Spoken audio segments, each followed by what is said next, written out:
Hello student, आज हम लोग इस वीडियो में स्टडी करेंगे कि रेगुलेशन ऑफ किडनी फंक्शन।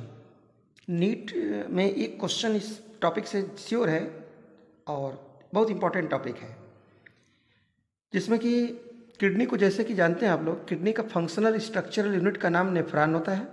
जिस प्रकार अमीबा के अंदर कंट्रैक्टाइल वैक्यूल होती है, ठीक उसी प्रकार हमारे बॉडी के अंदर किडनी होता है। इसलिए क्वेश्चन यहाँ पर ये बना, osmo regulation performed by contractile vacuole in case of the amoeba. ठीक उसी प्रकार हमारे बॉडी के अंदर ऑस्मो रेगुलेटरी ऑर्गन का नाम किडनी होता है। अब हार्मोनल फीडबैक मैकेनिज्म किडनी के अंदर हाइपोथैलेमस, जेजीए, हार्ट के द्वारा होता है। अब जैसे हमारे बॉडी के अंदर कुछ ऑस्मो रिसेप्टर्स होते हैं, ये ऑस्मो रिसेप्टर एक्टिवेट करते हैं जब बॉडी के अंदर ब्लड वॉल्यूम या आयनिक बैलेंस डिस्टर्ब होता है, उसको ये एक्टिवेट करने का काम करते हैं, उसको मेंटेन करने का काम करते हैं।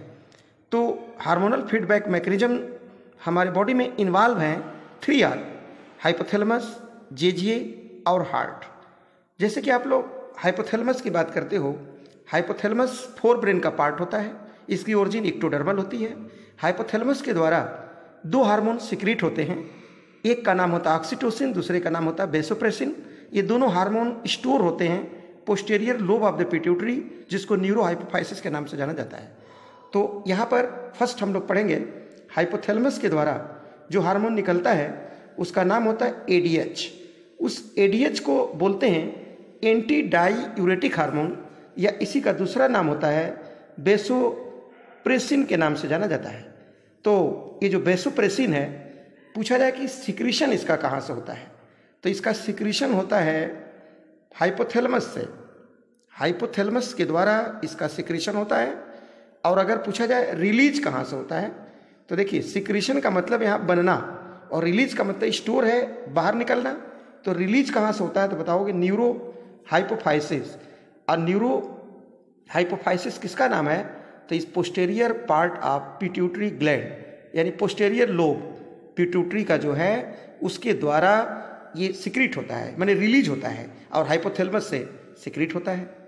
और इस हार्मोन का जो टारगेट ऑर्गन है, कहाँ पे काम करता है, तो इसका टारगेट ऑर्गन की बात करेंगे तो नेफ्रॉन का जो डिस्टल ट्यूबुल्स होती हैं, जिसको कहते हो डीसीटी पर ये वर्क करता है।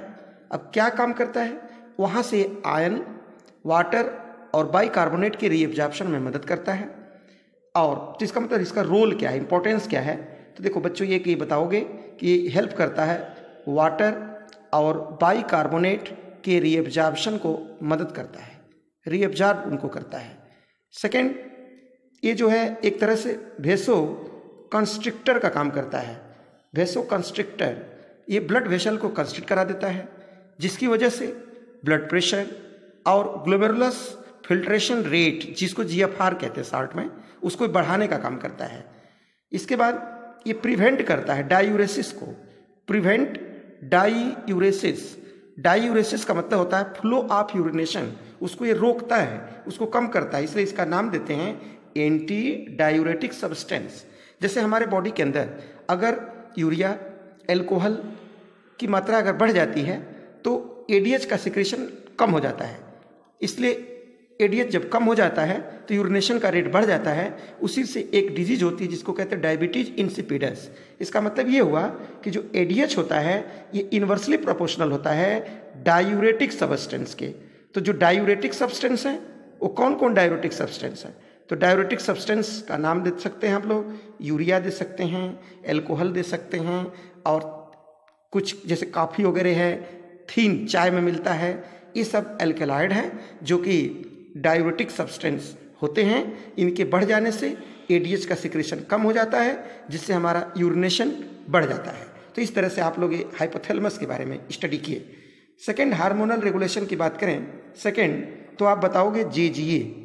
जो जेजीए है, जेजीए का पूरा नाम होता है जक्स्टाग्लोमेरुलस अपरेटस। जेजीए जो होता है मॉडिफिकेशन होता है, किसका मॉडिफिकेशन है, तो बताएंगे कि ग्लोमेरुलस सेल और डीसीटी के मॉडिफिकेशन से इसका फॉर्मेशन होता है। तो जेजीए बराबर अफरेंट आर्टेरियोल और डीसीटी के मॉडिफिकेशन से जक्स्टाग्लोमेरुलर सेल का फॉर्मेशन होता है। जेजीए के द्वारा हार्मोन एक निकलता है रेनिन। जेजीए का मतलब जक्स्टाग्लोमेरुलर अपैरेटस के अंदर एक सेल पढ़ेंगे हम लोग, जक्स्टाग्लोमेरुलर सेल, उसके द्वारा रेनिन निकलता है। रेनिन का मेन काम होता है कि एक हार्मोन होता है एंजियोटेंसिनोजन। एंजियोटेंसिनोजन, उस एंजियोटेंसिनोजन को रेनिन जो होता है ये चेंज करता है एंजियोटेंसिन फर्स्ट में। एंजियोटेंसिन फर्स्ट जो है ये कन्वर्ट होता है तो बनता है एंजियोटेंसिन सेकेंड। तो angiotensin first change into angiotensin second. बहुत बच्चे नहीं जानते हैं कि एंजियोटेंसिन फर्स्ट को एंजियोटेंसिन में कौन कन्वर्ट करता है। बहुत लोगों को ये भी नहीं पता कि एंजियोटेंसिन फर्स्ट, एंजियोटेंसिन सेकेंड या एंजियोटेंसिनोजन में कितने अमीनो एसिड्स हैं। अब जैसे देखो एंजियोटेंसिनोजन ये कहाँ से आता है तो बताएंगे ये आता है लीवर से, लीवर के अंदर। और जक्स्टाग्लोमेरुलर सेल के द्वारा कौन सीक्रेट होता है, जक्स्टाग्लोमेरुलर सेल से ये निकलता है रेनिन एंजियोटेंसिनोजन को एंजियोटेंसिन फर्स्ट में कन्वर्ट किया। Angiotensin first change into angiotensin second. Angiotensin second जो है ये वेसो कंस्ट्रिक्टर का काम करता है। वेसो कंस्ट्रिक्टर जब वेसल को कंस्ट्रिक्ट करा देगा जिसकी वजह से ग्लोमेरुलर फिल्ट्रेशन रेट या इफेक्टिव फिल्ट्रेशन प्रेशर ये दोनों बढ़ जाता है।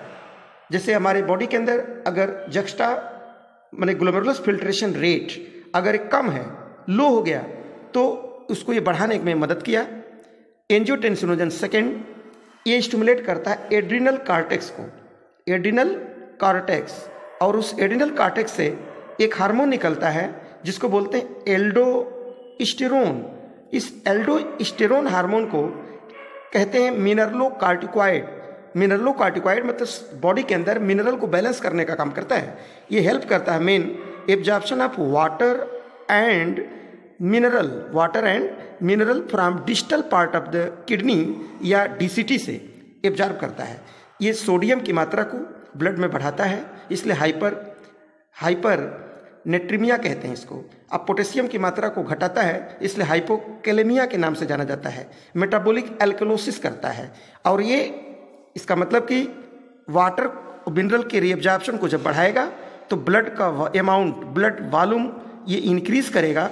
ब्लड वॉल्यूम बढ़ने से जीएफआर जो होगा बढ़ेगा, इसलिए लो जीएफआर को बढ़ाने में मदद करते हैं कौन, रेनिन।